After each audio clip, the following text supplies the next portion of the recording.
Então eu quero começar essa palavra dizendo para vocês que existem muitos tipos de idolatria, e eu creio que a maioria aqui já sabe que o nosso Deus, que o nosso Criador, Ele abomina qualquer tipo de idolatria.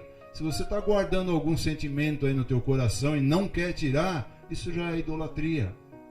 E para começar, nós vamos ver um caso que envolveu um patriarca da fé.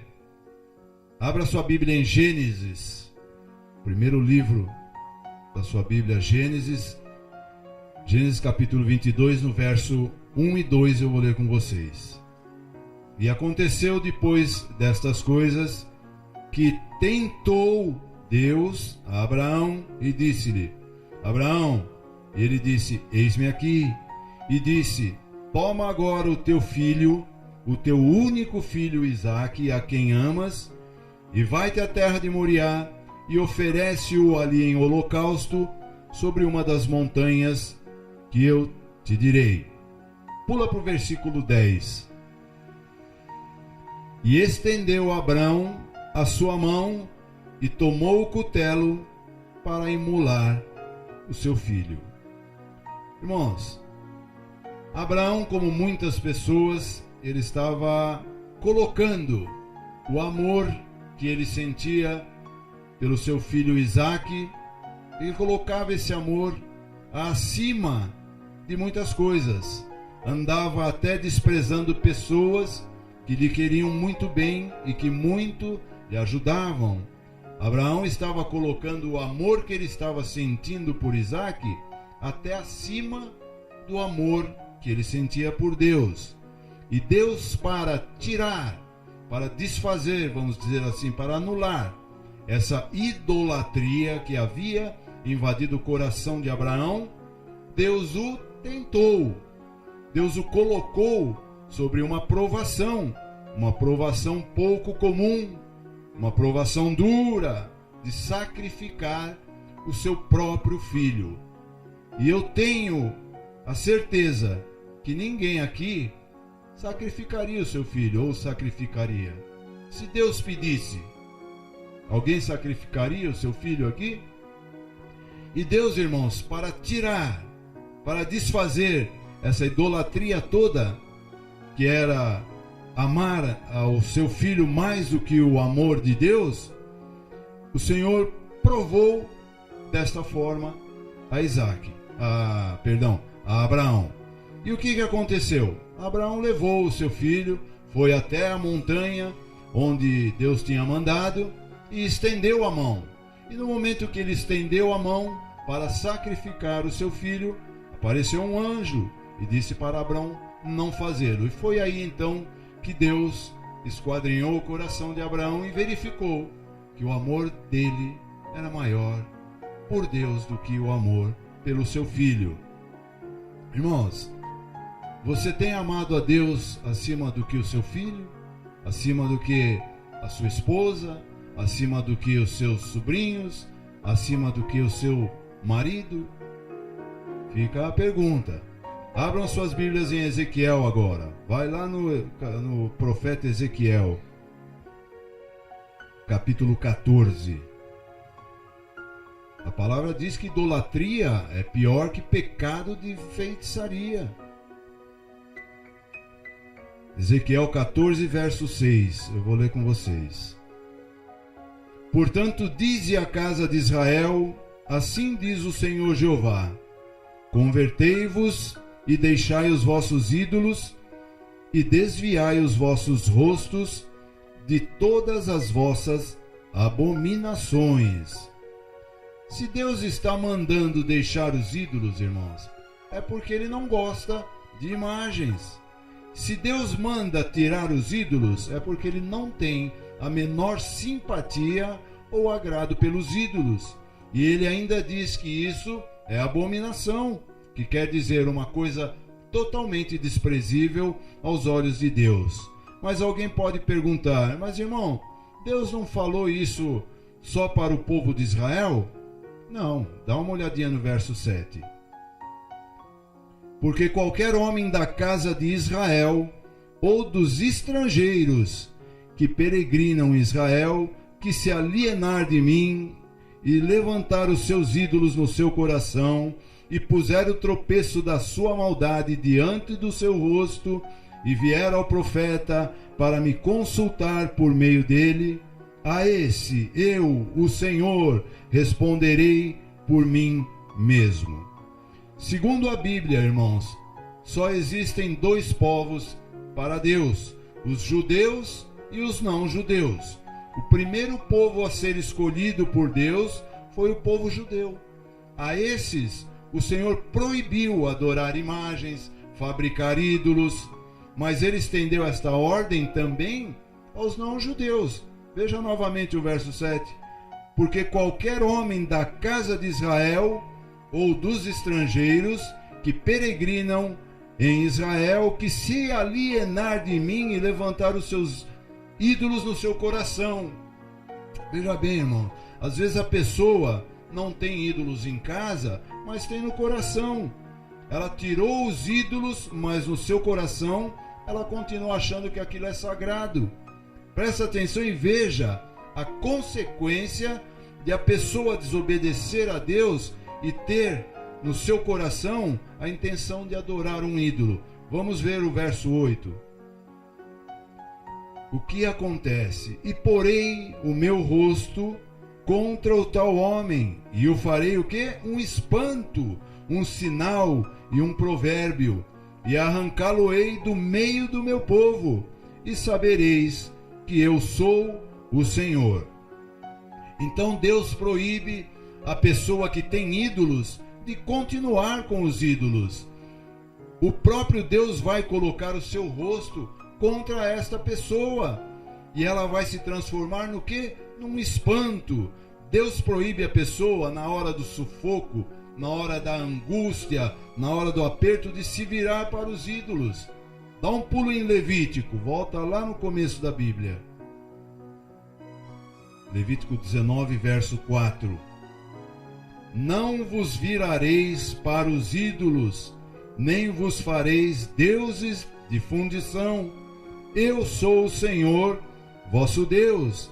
Veja que é uma ordem direta de Deus, porque se eu falasse, se qualquer outra pessoa falasse, você poderia dizer, poxa, é a implicância do irmão Luiz. Se algum outro pregador, algum outro pastor também falasse, alguém poderia dizer, xiii, eles são todos fanáticos, eles não gostam de ídolos. Mas aqui, irmãos, aqui Deus fala e assina embaixo: não virem o rosto para os ídolos, eu sou o Senhor vosso Deus. E Deus proíbe inclusive a pessoa de pegar uma imagem e colocar lá na sua casa, lá no seu sítio, lá na varanda da sua casa, lá na sua terra. Deus proíbe. Veja aí no capítulo 26 de Levítico. Levítico 26, 1. Não fareis para vós ídolos, nem vos levantareis imagem de escultura, nem estátua, nem poreis figura de pedra na vossa terra, para inclinar-vos a ela, porque eu sou o Senhor vosso Deus. Tudo, irmãos, que eu estou lendo aqui nessa Bíblia está escrito também lá na Bíblia Católica. Então fica a pergunta: por que é que eles não obedecem uma ordem direta de Deus? Será que o compromisso deles é só com a igreja romana? Será que o compromisso deles é só com os líderes apostólicos? O compromisso tem que ser com Deus. O compromisso tem que ser com a palavra de Deus. Eu sei que muitos aqui já foram católicos. Eu também já fui, mas eu li a palavra e eu me converti, eu mudei agora. Eles leem a palavra, a pessoa lê a palavra, acompanha a gente na leitura da palavra e mesmo assim resolve obedecer igreja, líder. O que vai sobrar para essa pessoa? Pensa um pouquinho. A pessoa que faz questão de desobedecer a uma ordem de Deus, uma ordem direta de Deus, ela acaba atraindo para si toda a ira de Deus, e essa ira vai contra a sua própria vida, e a pessoa não prospera, não cresce, tudo que ela faz dá errado. Veja agora comigo em 2 Crônicas, dá uma olhadinha, nós vamos ver uma situação que aconteceu. Segundo o livro de Crônicas 24, 18 e 19. Todos acharam? Amém? E deixaram a casa do Senhor, Deus de seus pais, e serviram às imagens do bosque e os ídolos. Então veio grande ira sobre Judá e Jerusalém por causa dessa sua culpa. Porém, enviou profetas entre eles para os fazer tornar ao Senhor, os quais protestaram contra eles, mas eles não deram ouvidos. Ou seja, Deus mandava profetas para protestarem, mas o povo não dava ouvidos. Muitos hoje não dão ouvidos quando falamos, não é? Quando falamos de Jesus, de salvação, Deus sempre mandou alguém para falar, para protestar. Por isso que eles nos chamam de protestantes. E a gente protesta mesmo, porque é uma ordem direta de Deus, não é? Então vamos continuar, irmãos, protestando contra ídolos, contra imagens e contra tudo que vai contra a palavra de Deus. No versículo 20: e o Espírito de Deus revestiu a Zacarias, filho do sacerdote Jeoiada, o qual se pôs em pé acima do povo e lhes disse: assim diz Deus, por que transgredis os mandamentos do Senhor? Portanto não prosperareis, porque deixastes ao Senhor, Ele também os deixará. Então, quando a pessoa não quer saber de Deus, ela quer continuar com o seu ídolo, com a sua imagem, Deus deixa aquela pessoa com a imagem e ídolo e com toda a consequência de fracasso e miséria e de sofrimento que aquele ídolo traz. Mas alguém me pergunta: irmão Luiz, meus tios, meus avós, meus tataravós já adoravam imagens. E daí? Porque eles erravam, você vai continuar errando? Vamos ver o que aconteceu com um rei que deixou a Deus, que errava e continuou errando. Segundo o livro de Reis. Volta um pouquinho aí a sua Bíblia. Segundo Reis, capítulo 21, 19 a 21. Tinha Amon 22 anos de idade quando começou a reinar, e 2 anos reinou em Jerusalém, e era o nome da sua mãe Mesulemete, filha de Arus de Jotibá. E fez o que parecia mal aos olhos do Senhor, como fizera o seu pai, porque andou em todo o caminho que andara seu pai, e serviu aos ídolos a que seu pai tinha servido, e se inclinou diante deles. Andou no caminho dos ídolos que seu pai servia. Ele estava seguindo, irmãos, uma tradição de família. Veja que tradição de família é uma coisa perigosa, se torna um problema. No versículo 22, vê aí, ó. Assim deixou ao Senhor, Deus de seus pais, e não andou no caminho do Senhor. Quando a pessoa serve ao ídolo, não adianta ela achar que também está servindo a Deus ou que está no caminho do Senhor. Se ela está servindo aos ídolos, está escrito: Deus vira o rosto para essa pessoa. A gente viu o que acontece, a pessoa não cresce, não prospera, não adianta. E o que aconteceu com o rei Amon? Vai no versículo 23. E os servos de Amon conspiraram contra ele e mataram o rei em sua casa. A pessoa que adora os ídolos vai morrendo aos poucos. Mas alguém pergunta: e quando a pessoa faz essas coisas, adora ídolos e imagens, sem saber que é contra a vontade de Deus, o que a pessoa tem que fazer? O que Deus quer que essa pessoa faça? Deus quer que a pessoa se converta. Veja o capítulo 17, volta um pouquinho aí, segundo Reis 17. vai no verso 12 e 13. E serviram os ídolos dos quais o Senhor lhe dissera: não farei estas coisas.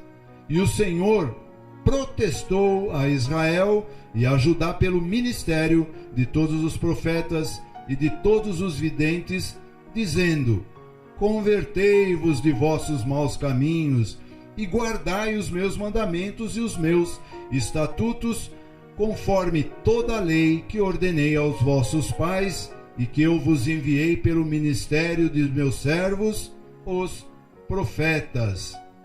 Você vê que Deus, irmãos, é o primeiro protestante do universo. Deus quer que a pessoa se converta. E quando se converter, que jogue fora os ídolos, que jogue fora as imagens. Vamos lá em Isaías. Amém? Isaías 31, 6 e 7. Convertei-vos, pois, àquele contra quem os filhos de Israel se rebelaram tão profundamente, porque naquele dia cada um lançará fora os seus ídolos de prata e seus ídolos de ouro, que fabricaram as vossas mãos para pecardes. Vocês vejam aí que adorar, se prostrar, fabricar imagens é pecado. Está escrito aqui, ó. Então, irmãos, Deus quer que a pessoa jogue fora essas estátuas, que destrua essas imagens e não guardar, esconder, ocultar. Tem que quebrar, tem que esmiuçar. E o mais importante, tem que tirar esses ídolos do coração, porque Deus diz: amarás o Senhor teu Deus de todo o teu coração, com toda a tua alma, com todo o teu entendimento e com todas as tuas forças. Deus quer 100% da pessoa. Não pode sobrar lugar para ídolos, para imagens. E sabe para quê? Que Deus quer que jogue, que quebre, que se desfaça de todas essas imagens e ídolos. Volte em Ezequiel para finalizar. Deus quer que quebremos todas essas imagens, joguemos fora. 14:11. Para quê? Para isso, leiam, ó. Para que a casa de Israel não se desvie mais de mim, nem se contamine mais com todas as suas transgressões. E depois de tudo isso, e então, eles serão o meu povo, e eu serei o seu Deus, diz o Senhor Yahvé. É para isso, irmãos, que Deus quer que jogue, que esmiúce, que jogue todas essas imagens, esculturas, principalmente de dentro do coração. É para isso, irmãos, para que nós sejamos o povo escolhido de Deus, a geração eleita. É para isso que Deus quer que façamos isso, para que nós sejamos o sacerdócio real, para que nós sejamos os embaixadores de Cristo aqui na terra. É para isso. Então fica a mensagem. Se tem algum ídolo ainda no seu coração, se tem algum ídolo ainda em casa, se tem alguma imagem ainda lá no sítio, na entradinha do sítio, tudo isso aí desagrada a Deus, levanta a ira de Deus sobre a vida da pessoa, e a pessoa não prospera. Se tem no coração alguma falta de perdão, alguma mágoa de alguém, joga fora, tira, porque senão não adianta, não prospera. Amém, igreja? Vamos ficar de pé e vamos orar. Meu Deus.